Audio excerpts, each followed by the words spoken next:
আসসালামু আলাইকুম গাইস, কেমন আছেন? আশা করি ভালো আছেন।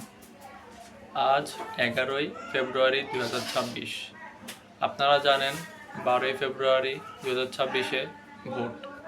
তো আপনারা ভোট দিবেন।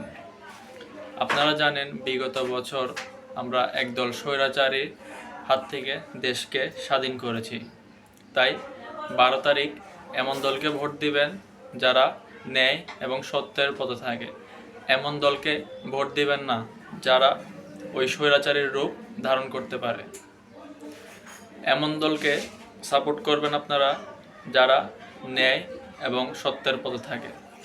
এমন দলকে সাপোর্ট করবেন না যারা দুর্নীতিবাজ, কারণ এর ফলে আপনার আমলনামায়ও এমনই দুর্নীতিবাজদের করা কাজগুলো আপনার আমলনামায়ও লেখা হবে, কারণ আপনি তাদেরকে ভোট দিয়ে সাহায্য করেছেন।